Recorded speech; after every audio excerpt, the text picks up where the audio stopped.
11 from verse number 4 through 10. When you have it, say amen.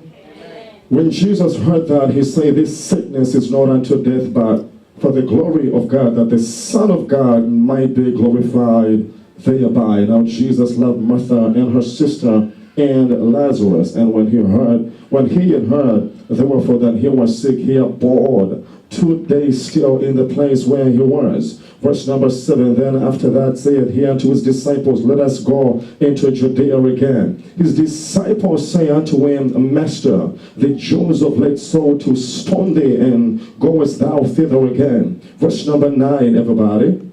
Jesus answered, Are there not 12 hours in a day?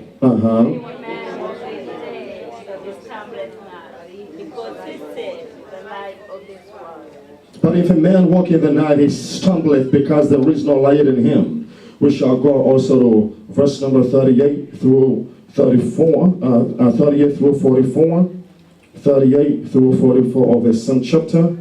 Jesus, therefore, again groaning in himself, cometh to the grave. It was a cave, and a stone lay upon it. And Jesus said, take ye away the stone. Martha, the sister of him that was dead, saith unto him, Lord, by this time it stinketh, for he has been dead 4 days. And Jesus said unto her, say it not that if thou wouldest believe, thou shouldest see the glory of God. Then they took away the stone from the place where the dead was laid. And Jesus lifted up his eyes and said, Father, I thank thee that thou hast heard me. I knew that thou hearest me always, but because of the people which stand by, I said it, that they may believe that thou hast sent me. Verse number 43. When he had thus spoken, he cried with a loud voice, Lazarus, come forth. Verse number 44, everybody. And he who had died came out bound hand and foot, grave clothes, and his face was wrapped with a cloth. Jesus said to them, loose him. There was approximately 3 people in the house. Let us read it again. Verse number 44, and he that was dead come forth bound hand and foot with grave clothes, and his face was bound about with a napkin. Jesus saith unto them, loose him and let him go. We shall also go to chapter number 12, verse 1 and 2, and then 9 through 11. John chapter 12 as well, verse 1 and 2, and then 9 through 11. Then Jesus, 6 days before the Passover, came to Bethany, where Lazarus was, which had been dead, whom he raised from the dead. There they made him a supper, and Martha served. But Lazarus, everybody read verse number 2 again. there they made him a supper, and Martha served, but Lazarus was from there, that sat at the table. I want you to underline verse number 2 if it's your Bible that you're reading. Amen. I don't want you to underline somebody else's Bible. Then we shall go to verse number verse number 9 through 11. Much people of the Jews therefore knew that he was there, and they came not for Jesus' sake only, everybody, but that they might see Lazarus also, whom he had raised from the dead. But the chief priests consulted that they might put Lazarus also to death, because that by reason of him many of the Jews went away and believed on Jesus. Somebody say amen. Amen. This afternoon, if you would lend me a few minutes of your time, I'm going to discuss from the subject, resurrected but still in grave clothes. Somebody say it, resurrected, but still in grave clothes. Say it again, resurrected, but still in grave clothes. Let us pray. Father, Son, and Spirit, we magnify your holy name. Great God, you are embodied 3 in 1. God, we magnify you, thanking you for this wonderful day that you predestined even before the foundations of the world, that where your people will be gathered in a place such as this for none other reason but to exclusively magnify, honor, exalt, and extol the matchless name of Jesus Christ, which is above every name, before whom every knee shall bow of things in heaven above and on the earth beneath, even under the earth, and every tongue shall confess that he is God Almighty, unto the glory of God the Father. Wherefore we beseech you now that you stretch out your hand for the door to will to empower the lives of your people. Open up the eyes of our spirit men and lead us into the revelations of God, that somebody shall receive a Rhema word. Somebody needs a word directly from the mouth of God, a raw word which is not boiled up or cooked, which is not messed up, but directly from the word, from the mouth of God Almighty. For man shall not live by bread alone, but by every word that cometh forth out of the mouth of the living God. Speak unto the lives of your people. Let the seed of your word which is being planted this day, my God, be planted in good ground, and it shall bear forth fruit 30-fold, 60-fold, and 100-fold, to the glory of your matchless name. I pray that you arrest and bind every devil which has been assigned and released on loose to hinder the ministry and the preaching of this word today. My God, release your power to demolish, destroy, pull down, and literally annihilate every principality in the region round about. We crown Jesus Christ, Lord of lords and King of kings, over this atmosphere, over this region, over this house of God, over we the people of God, over this ministry. Jesus Christ is God, and beside him there is no other. Magnify your name as you speak to us this day, in Jesus' mighty name. Somebody shout amen. Amen. And you may take your seats in the presence of the living God. Ladies and gentlemen, I'm not going to take a lot of our time. I'm just going to go straight into the discussions that the Lord has allowed you and I to feast upon this morning. We are looking at a context in Scripture, John chapter number 11 and chapter number 12, whereby, ladies and gentlemen, we know in the town of Bethany there were a renowned family, which was Martha, the older sister. Mary was one of them as well, and their brother Lazarus. They had done so much ministry unto Jesus Christ. Remember, it was that Mary that anointed Jesus Christ with the oil, that she came and broke the alabaster box, and the Bible says the whole house where they were was filled with the fragrant oil. And behold, they wondered, how can such a woman from such a town, from Bethany, own such an anointing, own such oil, own such a fragrance, own such a perfume? Even the disciples were mesmerized, and they said, this is a waste. It should have been sold and given unto the poor. This was Lazarus speaking, but the Bible says he spake not because he cared for the poor, but because he was a thief and he held the money basket. He was a treasurer of the ministry of Jesus Christ. The Bible says was not that he cared for the poor. The Lord says something unto them: the poor you have with you always, but me you do not have with you always. In other words, the time has come that I am about to go where this shit did in preparation for the day of my burial. We all know that Jesus Christ, it had been prophesied of him that he would not see corruption, that the Son of Man would not see corruption. Thou shalt not suffer or allow thy Holy One to see corruption. Corruption was the decaying of the body, that once they put you in the grave, ladies and gentlemen, lo and behold, in 2-3 days, as we also see in Scripture, on the 4th day, the Bible says Lazarus was already stinking. The body, the corpse or the carcass of Lazarus was already given off a foul odor. But Mary had to anoint Jesus for the day of his burial, whereby even though he was in the grave for 3 days, his body was preserved. The Holy Ghost came and entered the body, and the Bible says in Romans chapter 8 verse number 11 that if the spirit of him that resurrected Christ from the dead dwelleth in you, he also that raised Jesus from the dead shall quicken your mortal bodies by his spirit that dwelleth in you. I want you to understand that his body had been preserved, and no wonder, ladies and gentlemen, it was impossible for the master to see corruption, because he had been anointed by Mary. Wherefore this family had done great ministry for Jesus Christ, and they did many services for the ministry of our Lord and Savior in many times and in many places everywhere he went. The Bible says even Lazarus was there, Mary was there. Remember at that time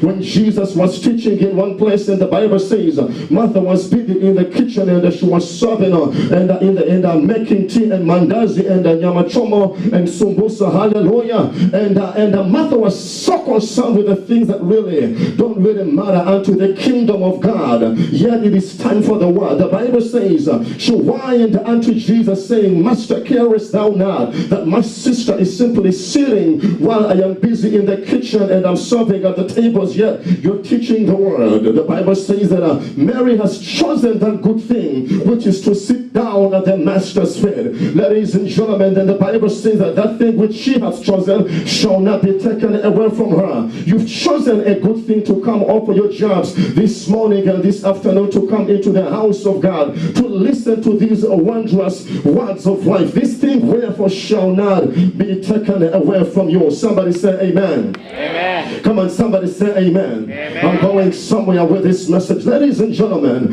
in many places these three siblings were there in the ministry of Jesus. They actually funded the ministry of our Lord in many places when he needed to go to evangelistic and prophetic campaigns and crusades for the healing of the sick, for the preaching of the gospel. Mary, Martha, and Lazarus were always available to provide financially and also physically to be there for the ministry of our Lord and Savior. The Bible says that Jesus loved Lazarus. Why did he love Lazarus and not just anybody else? There's something Lazarus had done for the kingdom of the living God. Every time we do something for the kingdom of God, ladies and gentlemen, it not only does it invoke the love and the power of God over our lives, but we are called the beloved of God. The Bible speaketh about a scripture whereby John the Revelator, he was called the beloved disciple who used to lean in the bosom of Jesus. A big old guy. He was actually a few years older than Jesus, but he used to lean in the bosom of Jesus. And you wonder why he used to lean in the bosom of Jesus. This was the disciple whom Jesus loved. I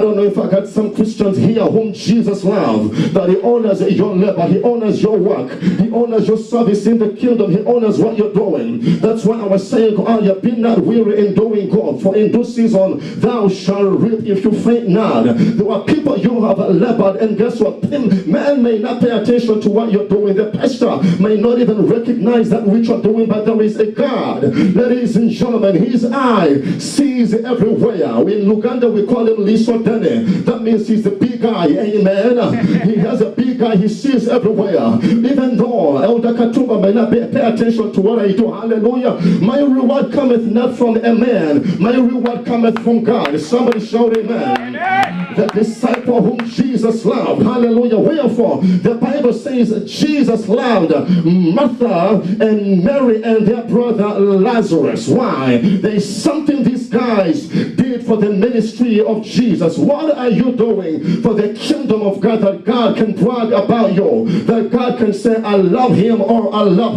her. What are you doing for the kingdom of God that heaven can literally pause and God can hold heaven to a standstill just to pay attention to what you're doing? There are people who have served the Lord, and God is not unjust to forget your love and the labor of work. Hallelujah. In that you have ministered unto the saints and still do to this present day. Somebody shout amen. Amen. Come on, somebody shout amen. Amen. Wherefore the Bible says in John chapter 11 verse number 3, therefore his sister said unto him, saying, Lord, behold, he whom thou lovest is sick. When Jesus heard that Lazarus was sick, what did he do? Did he run quickly to go pray for the healing of Lazarus? No. The Bible says when the Lord heard in verse number 4 that Lazarus was sick, what did Jesus do? He tarried even longer. He abode even in the place. Hallelujah. When Jesus said, he said, this sickness is not unto death, but unto the glory of God, that the Son of God might be glorified thereby. But he abode 2 more days in the place where he was.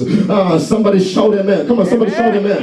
Amen. In John 11, verse number 6, verse number 5. Now Jesus loved Martha and her sister and Lazarus. But if he loved her, I thought he would quickly come to the rescue of Lazarus. But because he loved her, then in verse number 6, when he had heard therefore that he was sick, and because he loved her, he abode 2 more days.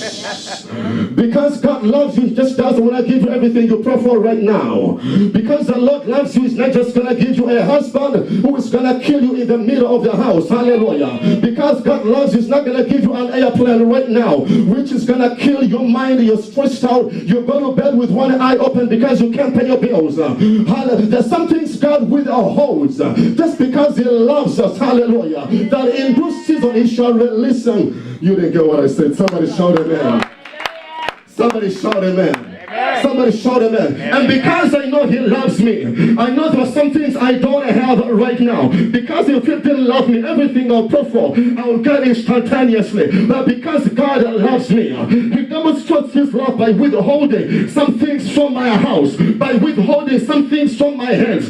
Trust me, some of us are not mature enough to get the blessing we are praying for. And because God loves you, there are some things he's not going to give you right now. Because he knows once he gives them to you, you're going to run out of the house of God. Wherefore, to show that he loves you so much, he shall let you be broke, busted, and disgusted. Learn how to pray. Hallelujah. That when your muscles are strengthened and having done all you can stand in the house of God, then shall he give it unto you. And he knows you shall never run out of the house of God. If you got it, somebody say amen. I perceive that well over maybe 60% of the building, but if somebody you got that revelation, just shout hallelujah. My God, my God, my God. And the Bible says he abode 2 more days in the place where he was. Then after that he saith unto them, let us go to, I must go to Judea again, to Bethany, to awaken Lazarus. And the disciples began to argue, Lord, if he is sleeping, he shall wake up in the right time. But the master said, no, Lazarus literally is dead in plain language. Hallelujah. Amen. Hallelujah. Amen. Ah, God, I love Jesus. Hallelujah. He says, let us go into Judea again, Eva. And the Bible says the Israelites sought to stone Jesus. And now they are wondering, are you going to Judea, to Jerusalem again? Yet the Israelites sought to stone you. Jesus says, are there not 12 hours in a day? If any man walketh in the day, he stumbleth not, because the light of God is in him. But if he walketh in the night, guess what? Shall he stumble because the light is not in him? What was he signifying? The day here he's talking about your season. Hallelujah. Amen. He's talking about your what? He's talking about your season. He's talking about the day. If you walk, there are not 12 hours in a day. If you walk in your season, everybody has a season. Everybody has a season. That is why the law of times and seasons has remained in place. Genesis 8 verse number 22. For as long as the earth remaineth, seed time and harvest, cold and heat, summer and winter, night and day shall not cease. That is the law God put in place a long time ago. So whether you like it or you don't like it, wherefore choose what season belongeth unto you. Are you of the season of the winter or the season of the summer? Are you of the season of the night or the season of the day? He's simply speaking about times and seasons. Somebody shout times and seasons. Somebody shout times and seasons. Ladies and gentlemen, the Bible says unto us, I believe it is Ecclesiastes chapter 3 verse number 11, that he has made all things beautiful in his own time. In his own time. Everyone has a season. Everyone has a time. There is a season for you to labor, a season for you to retire. You cannot retire when you're 15 years old and you're saying, I've worked so much now, I need to retire. No. Hallelujah. No.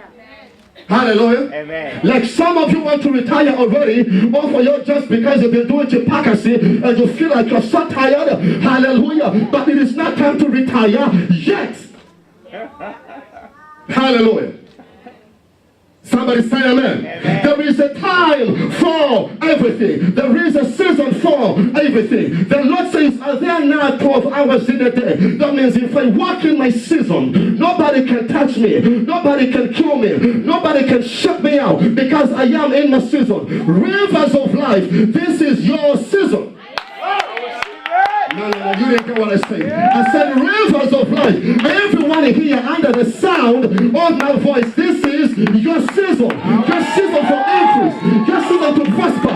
Your season to go to another level. Your season to go to another dimension. Your season for expansion. Your season for increase. Some of you have got to tell them, but give me some room. Because this is my season for expansion. My season for... I don't know who I put you to it here, but I sense in my spirit that this is a season for somebody to go to the next level. Tell somebody, neighbor, I prophesy that in this season, you're going to the next level.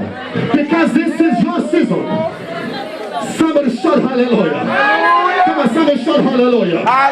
The Lord says, are there now 12 hours in a day? Wherefore, if I walk in my season, guess what? Nobody can stop me. If I walk in my days, nobody can kill me. Rivers of life, this is our season. That is why no witch can prosper against you. No juju, no voodoo can prosper against you. They may be formed against you, but they shall not prosper against you. Because this is your season. Somebody shout hallelujah. And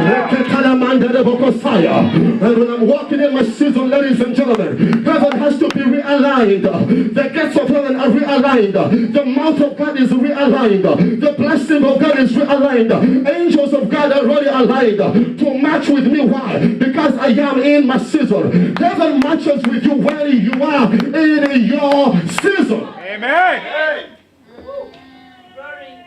Somebody shout hallelujah. Hallelujah. Somebody shout hallelujah. Hallelujah. The Jews were seeking to destroy Jesus, but his time to die had not yet come. How do I know that? Luke 22. Luke 22. I believe it is verse number 52 or 53. Let's go there quickly. Luke 22. Thank you, Jesus. Then Jesus says unto the chief priests and captains of the temple and the elders which were come to him, be ye come out as against a thief with swords and staves. Verse number 53, everybody. Verse number 53, everybody. When I was daily with you in the temple, ye stretched forth no hands against me, but this is your hour and what? His season to be killed had not yet come. Hallelujah. Your season to die hasn't come yet, ladies and gentlemen. Your season to go bankrupt hasn't come yet. Your season to go poor hasn't come yet. Your season to be fired from your job hasn't come yet. Hallelujah. Your season to go hungry hasn't come yet. Somebody shout amen. Wherefore, this is a season that you are walking in, that you are about to see the glory of God shooting down from heaven upon your life. Somebody shout, it is my season. It is my season. My God, verse number 10, John 11, verse number 10. But if any man walk in the night, he stumbleth. Why? Because there is no light in him. The light, number one, signifies your season. Number two, the light also signifies Jesus. So if any man walk in the night, he stumbleth because it is not their season and because Jesus is not in them. Because when you're in your season, Jesus has to be walking with you. Luke 24 verse number 49, the Lord tells them to remain in the city of Jerusalem to wait for the coming of the Holy Ghost, because he did not want them to go out without the Holy Ghost being with them. Acts chapter 1 verse number 8, the Bible says that the Bible says you shall receive power after that the Holy Ghost is come upon you. When the Holy Ghost is working with you, when Jesus is working with you, he works with you in your season. Amen. Hallelujah. Amen. That is why Mark 16 verse number 20, the Bible says, and they went forth and they began to preach the word everywhere, and the Lord was working with them, confirming the word with signs following. The Lord was working with them. Mark 16 verse number 20. Why? Because it was their season. When you're in your season, trust me, signs and wonders shall be brought forth in your life. Divine provision shall happen to you. Divine protection you. Can't no devil touch you. When you're in your season, everywhere you go, God shall be with you. Somebody shout, he is with me. Somebody shout, he is with me. Do me a favor, tell a neighbor, you're in your season. No, wrong neighbor. Some of you have got religious publics and religious services sitting next to you. Hallelujah. You're going to tell your neighbor, neighbor, I cast that religious spirit out of you. You look so like a Pharisee. I speak out to you. Oh. Let the church shout amen. Let the church shout amen. Ladies and gentlemen, if any man walk in the night, he stumbleth because the light is not in him. Jesus was talking about, this is my season, so I must work the works of God while I am in my season. John chapter 9, verse number 3 and verse number 4. Jesus was going to pray for a blind man who had been born blind. He says something very powerful, that neither has this man seen nor his parents, but that the works of God should be made what? In verse number 4, I must work the works of him that sent me while. That means while I am in my season. Because the time comes, Sister Josephine, when you can't sing anymore. Yeah. When you're so old and you're walking with a stick like this, hallelujah. Some of your young sisters don't want to believe that, but that is the law of times and seasons. A time shall come when Pastor David can't preach the way he preaches right now. That's true. Apostle Bojo was telling me the other day that I love the way you preach, but when I was your age, I was on fire even more than you are. And they told me, but now I'm in my 50s, the fire looks like it is going out. Amen. The time comes when that. Somebody shout amen. That's what the Lord says unto us in the scriptures. Serve the Lord in the days of your youth. Serve the Lord in the days of your youth. When you still have that vigor, that strength, that agility, you're still flexible to do the things of God. You can work 2 jobs. The time comes when you can't even work 4 hours in a day. But as you can do 2 jobs right now, please do. And accumulate all the money. The time came when Joseph had to accumulate all the wealth in the land of Egypt. Why? Because there was a season for planning. In a season for planning, why are you sleeping, lying down, loving to slumber? In a season of planning, you should be working. Joseph worked all the time. That is how Joseph became a superpower man over the whole world. Because in Lebanon, in the 7 years when there was planning, by the time came when the drought hits. A time comes when everybody has to face a drought. There's a financial drought. When you have to face a drought in your home, maybe in your marriage, and the lovey-dovey sweet words are not there anymore. Hallelujah. What do you do when there is a drought in your marriage? And the person is to call you a honey, now calls you a cat or calls you a dog. There is a drought. Now you're quiet. Now you're quiet, hallelujah. Oh, you didn't get what I said, hallelujah. What do you do when you're on your job and you're making so much money? None of you, when you're making so much money, you make a shopping mall your daily bread, hallelujah. You go to Macy's and McDonald's and Lord & Taylor and Burger King, hallelujah. They're on your daily menu, hallelujah. You don't say nothing happened here. But when you're poor, then you remember, when I had the money, what did I do with the money? You spent all the money. Now the clothes can't fit you anymore because you're so stressed out. You've lost weight, hallelujah. Because you didn't say nothing. Because you spent all the money when you were in your season and you were supposed to be serving. Tell somebody, neighbor, be a good steward for the blessings of God. He gives out to you. Some of you are not good stewards. Joseph was a good steward. Some of you have no savings accounts. There was a time we had a financial drought in their home. Pastor Bella had no job for a whole year, but Pastor Bella paid half the rent for a whole year when she had no job because she had a savings account. Yeah. You didn't get what I said.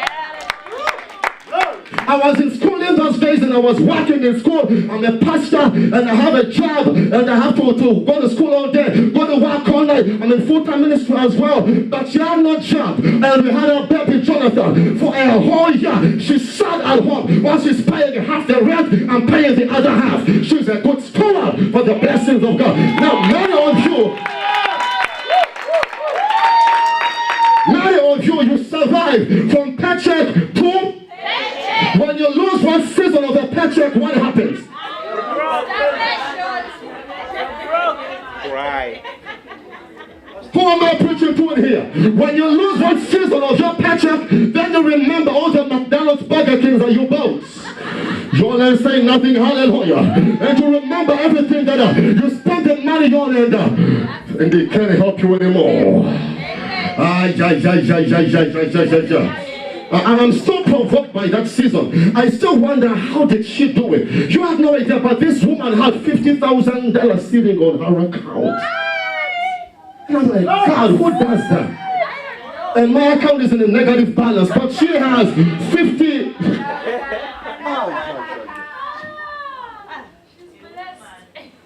Somebody shout amen. She just kept on saying, Pastor, here's the half of my rent. And I'm wondering, does she have a secret supply? Maybe she has a scratch. I know not about it. Hallelujah. But she's a Joseph of our days.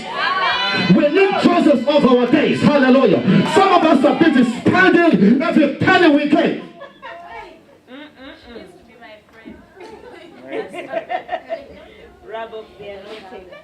Let the church say amen.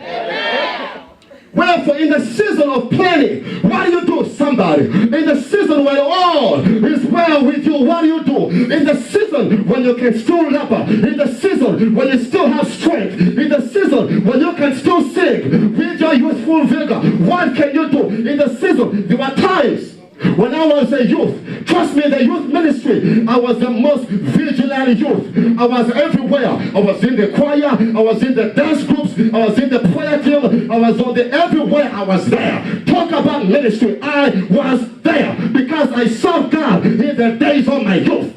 Some of your youth are busy sitting on your lazy seat. Let me rebuke the devil out of you. You're busy sitting. Oh, you ain't saying nothing. Some of you have got a devil called laziness. And I need to rebuke it out of you. Hallelujah. That devil has got to loose you this day today in the name of Jesus. You should serve God in your season, in your days. You're not going to wait when you got wrinkles all over your face and now you're thinking about, how can I serve God? Nobody wants you anymore, hallelujah. Nobody wants your energy anymore because after all, you have no energy at all. Yes. Now. You've already fed it. Hallelujah. People need people that are on fire. Joseph was on fire. Yes. Yeah. Pastor, we need that. Hallelujah. Somebody shout amen. I remember I went to Uganda in December. And in December, was the man of God who was hosting the conference in MTN Arena. About 3,000 folks sitting in there. He said unto me, Pastor David, this one thing I thank God for. That you were here at the beginning of the conference. Because every other preacher I have cannot open up the conference. He said, I love the fire you have. But all the others are so old, they ain't got no fire anymore. They're going to shut down the conference at the beginning. And he said, Pastor David, one thing I thank God for is you came on Monday when the conference is opening on Monday. And they gave me the microphone. And the house was on fire. Somebody shout hallelujah. Never shut up fire. Somebody shout hallelujah. Serve God in the days of your youth. Amen. Who am I preaching to in here? I said, who am I preaching to in here? Some of y'all, you still have a lot of time on you. You're not so old to get married. Let me say it again. You're not too old to get married. If a brother won't propose, you find you a nice brother. You didn't get what I said. If the brother is so, oh God, I wish I could preach it in here the way I feel it. I wish I could. For some of you got brothers and they're so tongue-tied. They're kind of enough to propose to you. If the brother is wasting your time, you cause him the question. I never see a scripture where it says only a man should propose to a woman. I never see it. If you have it in your Bible, you show it to me. Find it, Pastor, better find it. The brother found you, but he's not proposing to you. So if he found you, so you propose to him. Because he's wasting your time. He's sitting on your ears. Think about the many brothers you should have married a long time ago, but you on waiting on this nice one, but he's not doing anything about it. So if he's sitting on his lazy sit, take him out on a date to McDonald's, hallelujah, and show him the good way of a burger.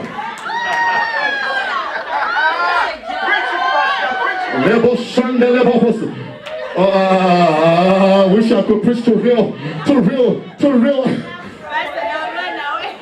Don't not run away. Some of them are sleeping.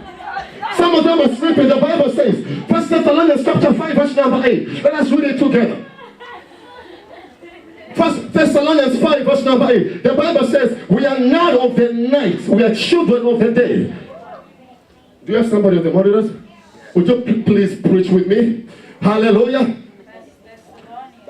But let us who are of the day be sober, because some people are of the night and they're sleeping. The brother is so Sleepy. Tongue-tied. But let us who are of the day do what? And because you're sober, that means that you're awake. You know your time. You know your season. The Bible says, putting on the breastplate of faith and so walk in faith. By faith, walk to that man and tell him, hey brother, hey, Yaboho Shanda. Hallelujah. I just gave you free wisdom for the 21st century. Let the church shout amen. Let the church shout amen. Come on, let the church shout amen. You are people, you should be so far away, but there are people who are wasting your time that you need to shut the devil out of them and wake them up. Hallelujah. Because you are sober, but they are sleeping. Now go to verse number 9, everybody. Go to verse number 9, everybody. For God has not appointed unto us wrath, but to obtain salvation by our Lord Jesus Christ. Verse number 10. Who died for us that whether we wake or sleep, we should what? And verse number 11. Cover yourselves, everybody. He said everybody. He didn't say only the men comfort. He said cover yourselves. If only Katuma doesn't want to do something, you do something about it. Thank God I'm already married. Hallelujah. But if I was still single,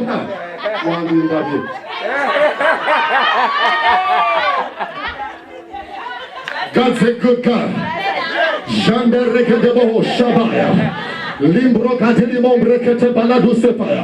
Jesus is walking in a season, and he knows if it is daytime, nobody can kill me because I am in my season. Wherefore, let us go to Lazarus, for he sleepeth, and I must wake him.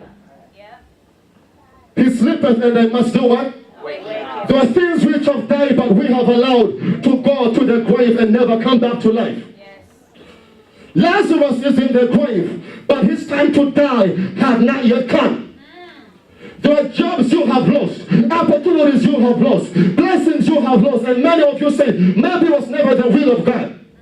But simply you have to exercise your faith and call them out of the grave. How many blessings have slipped out of your hands? And you let them literally die and you bury them in the grave. How many opportunities you lost, yet you have the power, yet God has the ability to bring them back to life. How many things have you lost that never should have died? Lazarus is sleeping. Guess what? He's in the grave. And the Bible says, by the time Jesus got there, he had already been 4 days in the grave. There are things we have lost that are already been stinking, that nobody wants to look at. Oh boy. Nobody wants to look at your mess. That is why we get messed up stuff. When you go to people, they turn you away. Anybody ever had a need of money and you called even a brother, would you lend me $50 and they wanted to pick up your call? Maybe it's just me myself who has been through this hell. There are times you call people for help. Can't nobody stand with you. Why? Because you're stinking with poverty. Lazarus was already stinking. You're stinking with poverty. It is all over you. It is written all over you. Nobody wants to come near you because everybody knows once I come to you, you need money from me. So everybody runs away from you. But thank God for Jesus.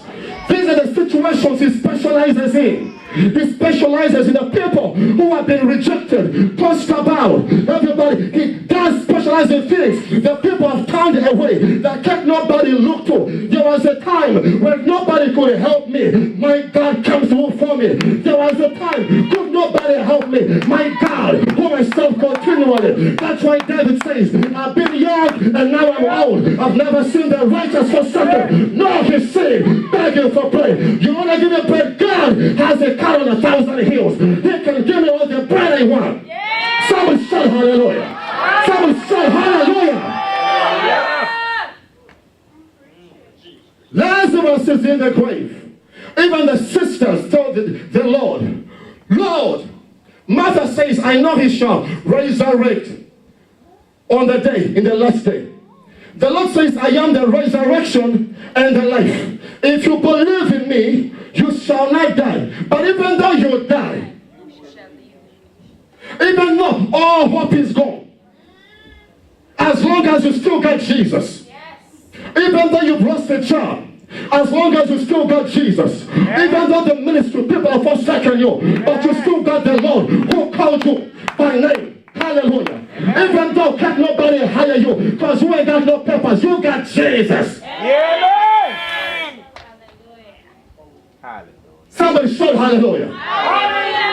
My God, my God. Let me break it down. Jesus comes to the grave, and the Bible says, and there was a stone on the grave. Anybody ever put a stone on you and they're like, oh, they've forgotten about all this person. Nobody can redeem you anymore. Nobody can remember you anymore. They put a stone on you. Now you're in the grave. Everybody went back to their business. Yet you are praying with them. Yet you are doing morning glory with them. You are in the same fellowship with them.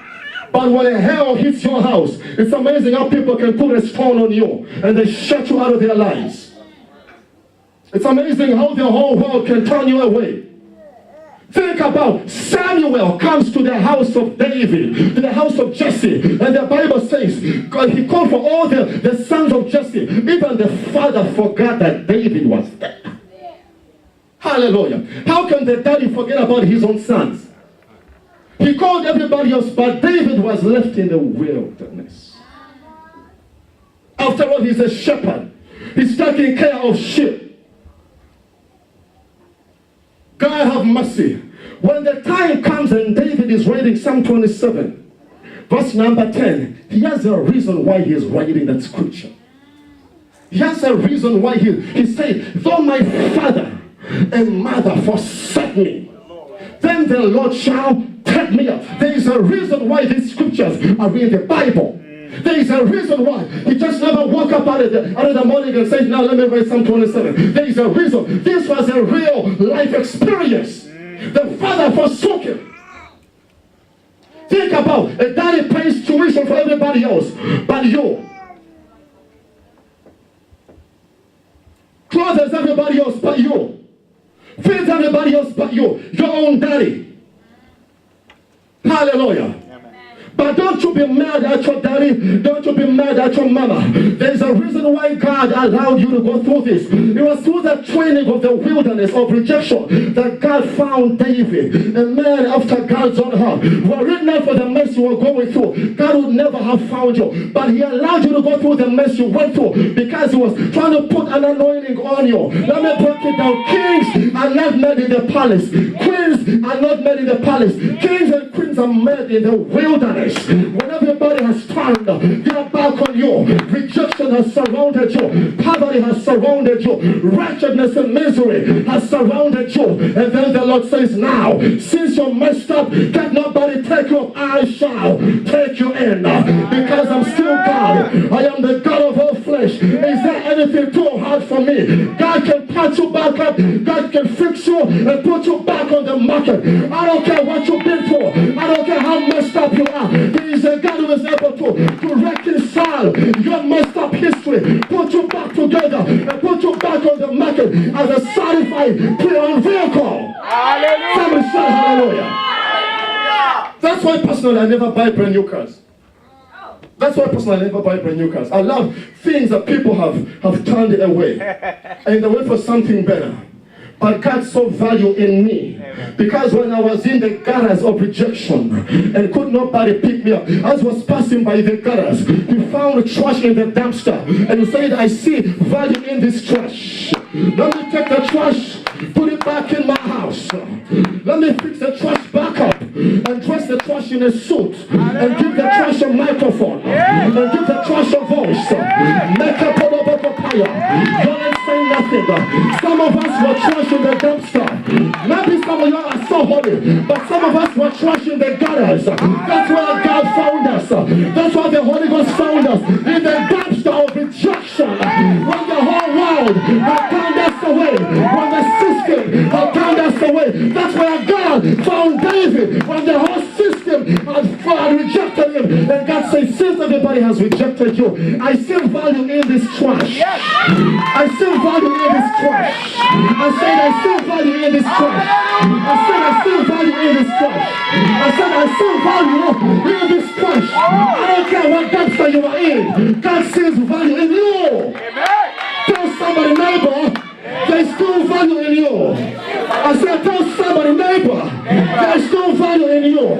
You may be in the dumpster, but there's still value in you. Hallelujah. That's why I got me.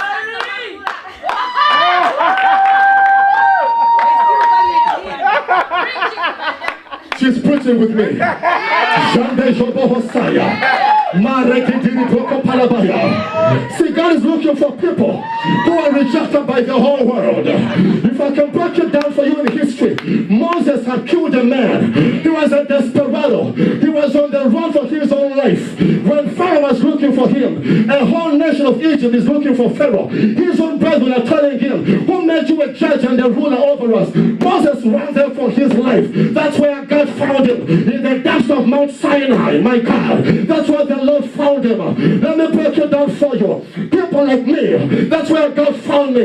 People like Paul on the Damascus Road experience. He was persecuting the church of God. That's where Jesus found him. Hallelujah. And the Lord made him the greatest apostle of all life, of all time. Hallelujah. Why? God specializes in the people who are rejected, in the trash, in the trash, in the dumpster material. Ah, God have mercy.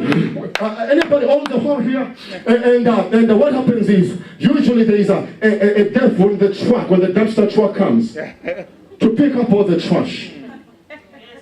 And they take all the trash to another, from the dumpster to another Trash.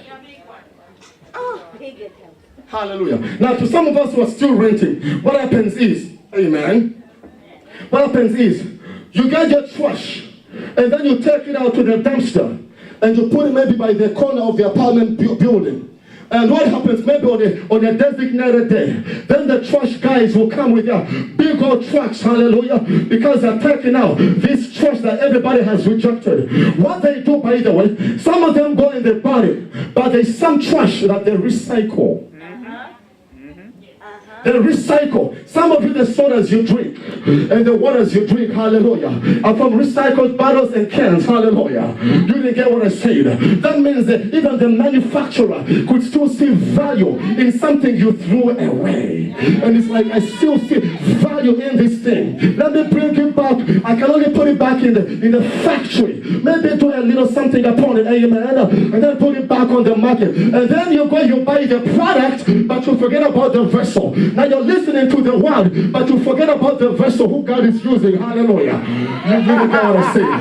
You didn't get what I say. Some of us were broken vessels. That's why the Bible speaks about. They are the potter's wheel. Jeremiah 18. And the potter was making a vessel. And the vessel was broken in the hands of the potter. But then, because it was broken, then the potter made it into another vessel. Some of us were broken, but God had to remake us and remold us and refurbish us and redo another good work in us. Hallelujah. Some of us were messed up. Some of us had to file illegal marriages to get papers. Some of us had to go through a hell. But it's amazing how God can use you. You didn't get what I said. It's amazing how God can forget about all the junk that we have done. You're crying like you're so holy. Hallelujah. Maybe you guys are so holy, but the people who are so messed up, they got a history. That's the category I like. That's the category I like. Hallelujah.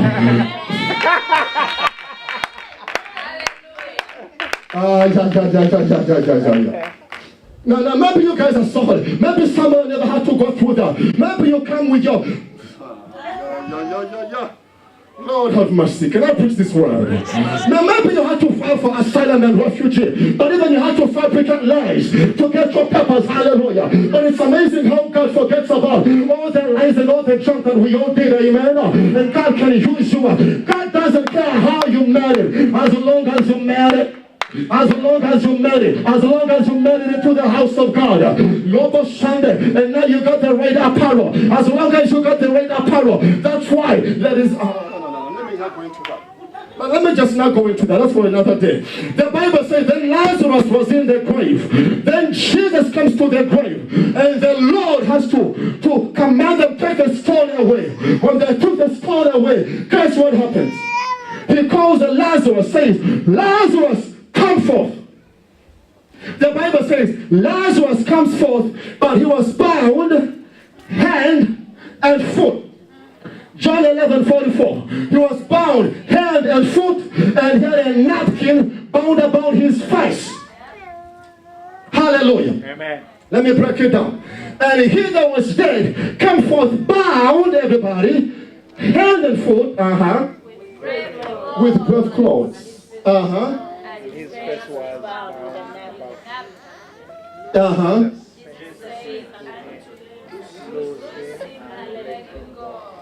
You may search in all the scriptures. I've never seen Jesus free anybody who wasn't bound. I've never seen Jesus heal anybody who wasn't sick. That's why he said, it is them that have need of a physician that I came for. I did not come to call the righteous, but sinners to repentance. Hallelujah. So he comes specifically for people that were in the grave, that were bound. Your hands are tied, you can't work, you can't get a job. Your foot talks about your locomotion, talks about your work, talks about your trouble, talks about your destiny. But then your face talks about your vision. He was bound with a napkin about his face. Some of us, our visions are so marred and so blurred that we can no longer see. That's why the Bible says, the book of Proverbs 29 verse number 18, that without a vision, the people do what? The people perish. The Bible says, he that was dead come forth bound hand and foot with grave clothes. Let me break it down. Ephesians chapter 2 verse number 1. The Bible says, with our once dead in our sins has he quickened. Ephesians 2 verse number 1. And you has he quickened who are dead in trespasses and sins. Now don't you think death is only the physical cessation of the body from the spirit and the soul, but death is also eternal separation from God. That's what the Bible says, in the day that you sin, that is the day you shall die. In other words, you shall be eternally separated from me. So now they've been separated from God, and now the Bible calls them that they were dead. So many of us were dead in our sins. Colossians 2 verse number 13, everybody. Let us read it together. Thank you, Jesus. Thank you, Jesus. What does it, everybody? And you being dead in your sins, I think quickened together with him, having forgiven you all trespasses. The Bible says, because you and I, we were thieves, we were adulterers, we were lustful, we were homemongers, we were all of that. The Bible calls us that we were dead. Dead in our sins. That we needed the resurrection power to come and visit us and quicken us. To quicken means to give you life. That's all it means. To quicken is to give you life. So he has quickened together with him, having forgiven all your trespasses. That means at one time you and I were dead. At one time you and I were in the grave. But let me break it down. But just because you came out of the grave, Sister Josephine, and you're with the church, doesn't mean you're free. Whoa. Just because you used to be a liar and now you're born again doesn't mean you're free. Yes. Yes, you can transfer physical locations and spiritual locations from being in the secular world to being in the church, but it doesn't mean a liar who was in the world lying, the spirit of lying has left them. That's why when we come to church, we are born again, but we still that we need the Lord to free us and take away the grave clothes from us. Just because a witch becomes born again today, hallelujah, doesn't mean the spirit of witchcraft has left them. Ouch. You didn't get what I say. That is why the church has got to exercise deliverance to help us who are still having grave clothes to be free. Amen. So a church that doesn't do deliverance, I really wonder what mission they're doing here on the earth. Because all of us, we come from the grave, but the problem is we are in the church and we still have grave clothes. And we're serving God, preaching the word with grave clothes. Oh God. Just because I got a microphone doesn't mean I don't last. Now you're quiet. Now you're quiet. Hallelujah. Just because I have a nice suit doesn't mean there's some things I don't do in the dark. I wish I could be real with all of us here. You guys are so holy. Seriously, you guys are so holy. You wish. You wish. Hallelujah. Just because a prostitute lives the streets and comes into the church and they're born again doesn't mean the spirit of prostitution has left them. That's why, you're going to excuse me ladies, but that's why we come to the church and we still dress like, yeah, can I preach this word? Can I preach this word?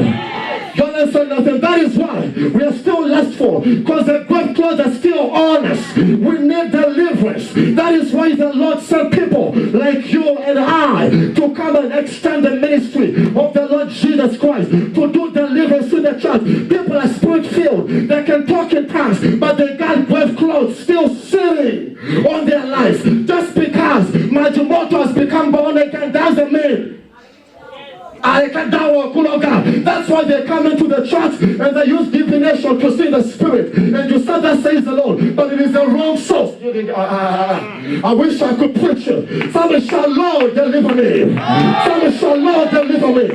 We need these grave clothes to come off of us. We need these grave clothes. I don't know about you, but I'm sick and tired of living a double life. I'm in the church on Sunday, but on Wednesday, oh God, it's another ball, different ball game altogether. Come Thursday night, it is a different ball game altogether. I don't know about you, but I want to be free and free indeed. Amen.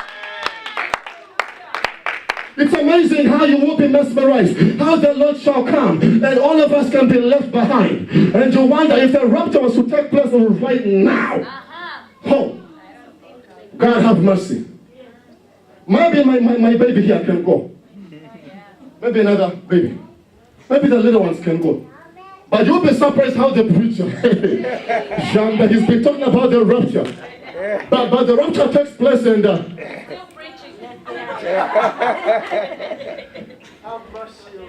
God have mercy. God have mercy. Lord have mercy. When we are going to heaven, God cannot take you with grave clothes. That's why He said, loose him and that's why He said, loose him and that's why He said, loose him and somebody shout, devil, loose me and let me go. Devil, loose me and let me go. Devil, loose me and let me go. In the name of Jesus. That's what the Bible tells me. Luke chapter 19, verse number 10. That the Son of Man came to save, to seek and save that which was lost. You and I, we were lost, but He came for you and I, that He may reconcile us. But not only to reconcile us, but also to clothe us again. Let me break it down as I conclude because of time. Now go to Revelation, John chapter 12. John chapter 12. Verse number 1 and verse number 2. John 12. God have mercy. I wish I had time to preach this word. Then 6 days, everybody, before the Passover came to Bethany, Jesus, where Lazarus, which had been dead, whom He had raised from the dead, was. Verse number 2, everybody.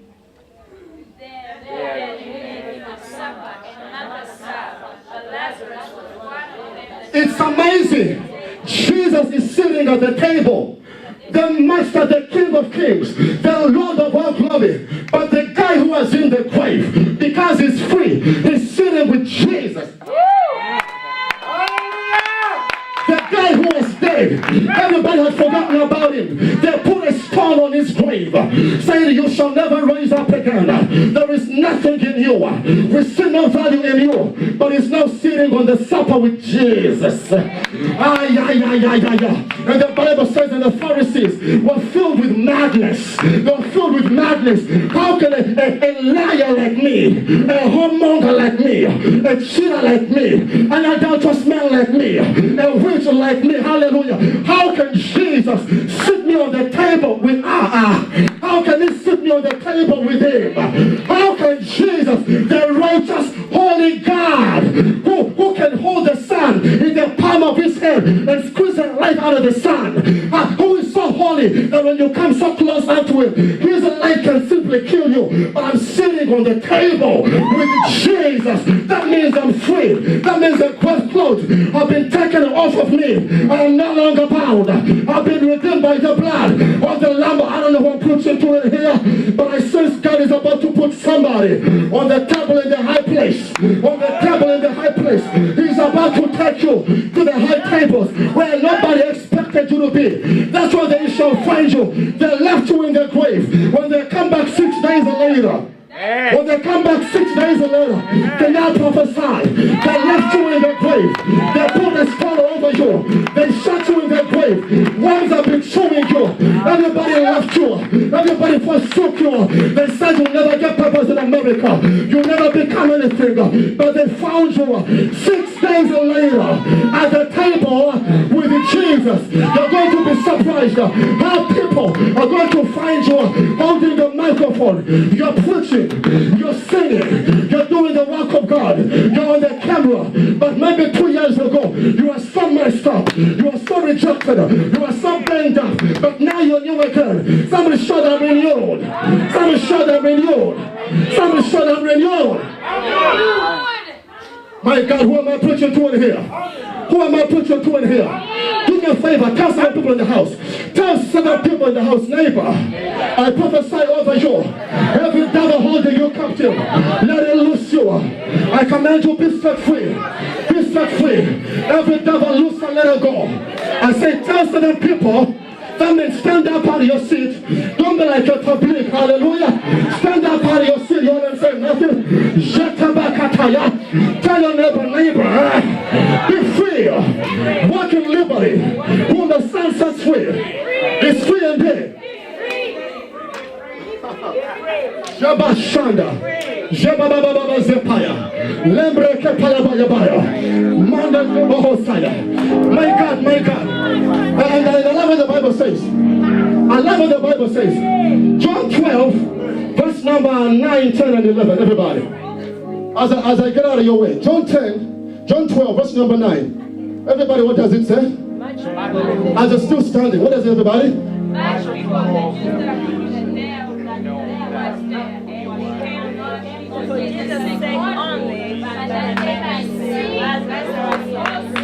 Some of us are a testimony. Our lives are a testimony. People just don't come to church to hear the word of God, but they come to see a man who was messed up. They come to see a man who was in the grave, but now he's sitting with Jesus. You didn't know what I say. Some people come not just to see Jesus, but they come to Rivers of Life Assembly just to see the woman who was once dead, but now she's alive. I don't know who I'm preaching to. That some people don't come to church just for Jesus, but they also come for you and our God. I wish I had a church in here.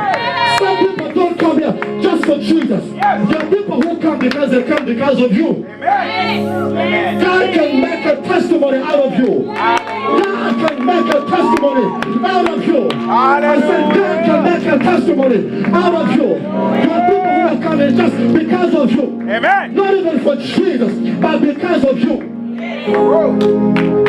Somebody shout hallelujah. Hallelujah. The Bible says, much, not you, but much. All the Jews therefore knew that, everybody, that he was there, and they came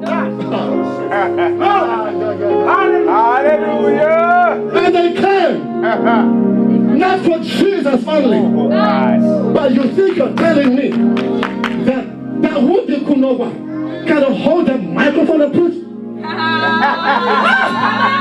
Huh? The one who used to stammer? The one who used to stutter?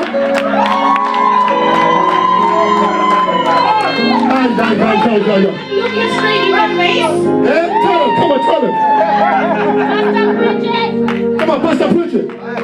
Pastor, preach it. Tell him. The one who used to stammer, the one who could not look you straight in the eyes, he can preach. Look what the Lord has done. Hallelujah. Hallelujah. Hallelujah. Hallelujah.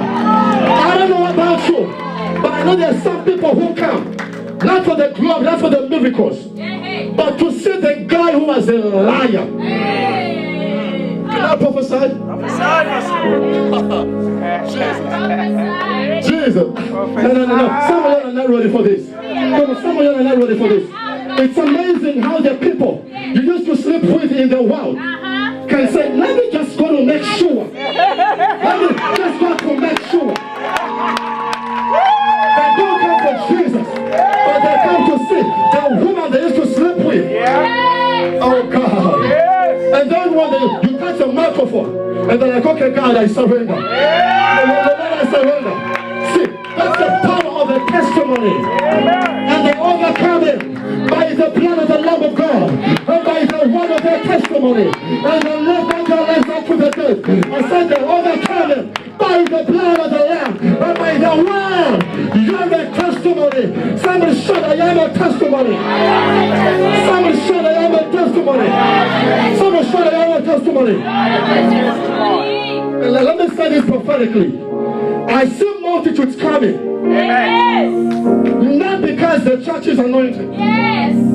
But because of the people who are in the church. People are coming because of you, my sister. People are coming because of you. People are coming. You didn't go with us.